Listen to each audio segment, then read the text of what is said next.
Quisiera que escucháramos ahora el criterio de otra importantísima intelectual cubana, en este caso de Graciela Pogolotti, quien tiene su punto de vista particular sobre esos intereses anexionistas de Estados Unidos sobre Cuba que datan de siglos y las posiciones siempre de lo más prominente de la cultura cubana.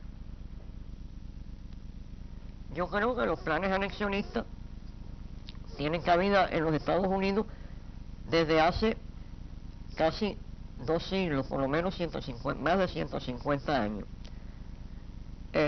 Y se definieron, según el diseño contemporáneo, desde la ley Helm-Burton, en la cual está ya explícito el proyecto que fue ensayado y puesto en práctica en Irak.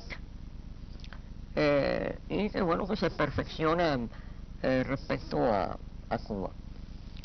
Ese plan incluye no solamente el apoderamiento de los recursos económicos, la destrucción de las conquistas sociales de la revolución, sino también el arrasar con la cultura cubana y con nuestra identidad nacional.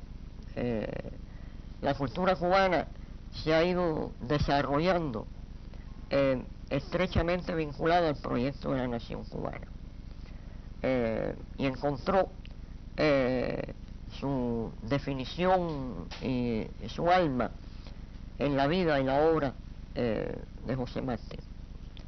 A ese proyecto martiano nosotros seguimos siendo fieles.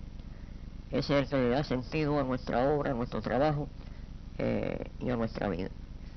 Y antes de morir, Martí no solamente le escribió la carta que todo el mundo conoce a Manuel Mercado, sino que también en un artículo para el Herald de Nueva York advirtió a los Estados Unidos que no se aliaran en Cuba para dominarla a las oligarquías minoritarias en detrimento de las mayorías productoras de este país.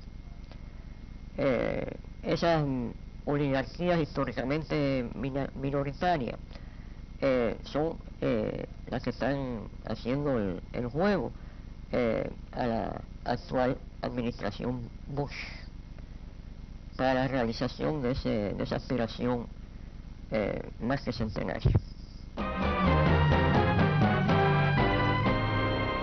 Y nos decía el profesor Torres Cuevas que el anexionismo surgió siempre y volvió a resurgir en periodos de crisis y desde dentro, pero eso fue hace mucho tiempo, digamos que hace más de 47 años, porque afortunadamente también la revolución, como nos recordaba la doctora Graciela Pogolotti, ha generado un sentimiento de defensa de lo nacional que evidentemente el anexionismo no tiene espacio en la sociedad cubana. Por eso es importante que no descuidemos la trascendencia.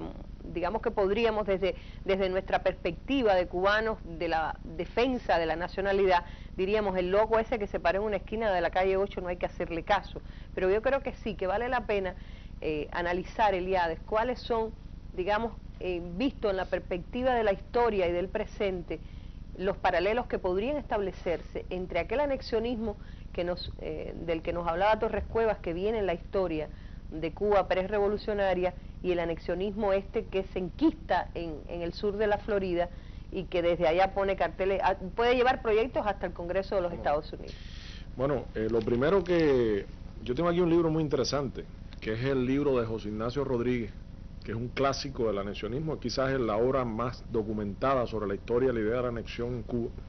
Se llama Estudio Histórico sobre el origen, desenvolvimiento y manifestaciones prácticas de la idea de la anexión en la isla de Cuba a los Estados Unidos, que fue publicado por la imprenta de la propaganda literaria en Cuba en 1900, precisamente en medio de una ocupación militar norteamericana.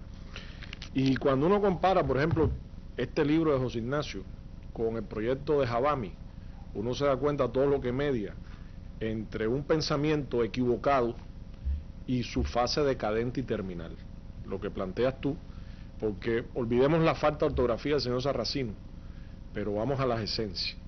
porque para pedirle a un Congreso de una nación como Estados Unidos en el 2006 o en el 2005, que fue cuando él presentó el proyecto, sin una estadística, sin una cifra, sin una fundamentación, sobre la base de puras palabras a nombre de un pueblo que nadie le ha dado ese derecho, realmente difiere mucho de cómo José Ignacio enfocaba el asunto. José Ignacio fue maestro de Martí, incluso a José Ignacio se debe una excelente biografía de Varela. Las ideas fundamentales de este anexionismo de 1900, pero que tienen también un paralelo con el presente, son las siguientes. Esto es tomado primero de la introducción del libro de José Ignacio. La idea de la anexión ni es reciente de origen, ni se debe a circunstancias accidentales o causas pasajeras. El profesor Torres Cuevas lo ha explicado aquí. Es lo mismo que dicen ahora.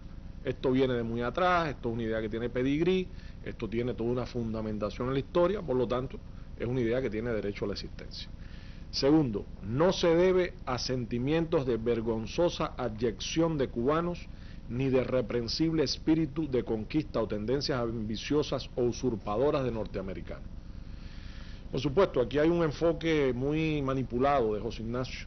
En realidad sí había abyección, y en realidad había deseos de expansión, como lo han demostrado aquí los otros compañeros. Pero lo interesante es que esto se dice hoy también. No, porque yo pida la anexión no quiere decir que yo soy un mal cubano. Yo quiero lo mejor para mi país. Por lo tanto, estoy proponiendo una idea que puede ser discutida o no, pero lo hago con toda honestidad. En el caso, por ejemplo, del señor Sarracino, yo sospecho que detrás de ese intento de anexión hay un mezquino interés comercial. Aquí él sabe que hay una mina de oro en las artes plásticas, en la cultura cubana, y está tratando, en mi opinión, de hacer su negocio, de hacer su agosto. Otro elemento que daba José Ignacio, es justificado el crecimiento o expansión nacional de los Estados Unidos. Él llama esto un impulso interno irresistible, natural y legítimo.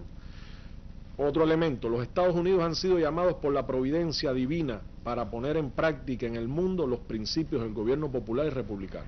Me detengo aquí. Lo mismo que dicen hoy. Estamos ante un enviado divino, el señor Bush, que dialoga con Dios y que tiene sobre sus hombros la misión de llevar la democracia, la libertad al mundo, al resto del mundo, no importa por qué medio. Otro elemento, es imposible enfrentarse a esa tendencia.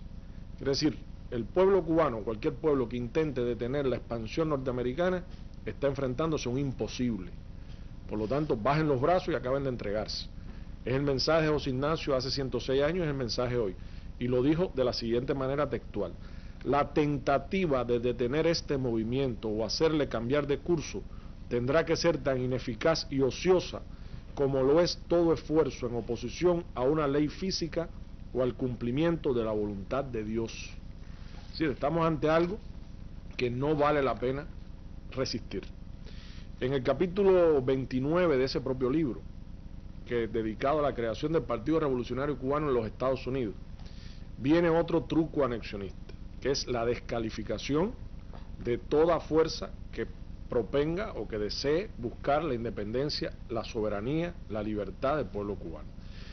¿En qué se concentró José Ignacio hace 106 años? En descalificar al Partido Revolucionario Cubano y a Martí, que fue su alumno en La Habana. Martí, hay cartas de Martí a José Ignacio con un grado de cariño y de respeto realmente conmovedor. Y este hombre dijo del PRC, surge como un elemento discordante en el suelo libre de los Estados Unidos. Es lo mismo que dicen de la revolución en nuestros días. Segundo, estaba condenado al fracaso el PRC porque en él figuraban solo miembros de la clase obrera, negros y blancos, de algunas ciudades que no contaban con dinero para esta empresa. Quiere decir, un elemento popular, no de las clases altas, y él aquí decía, Martí introdujo por primera vez en la historia de Cuba un elemento discordante y alborotador, que es el de las clases populares.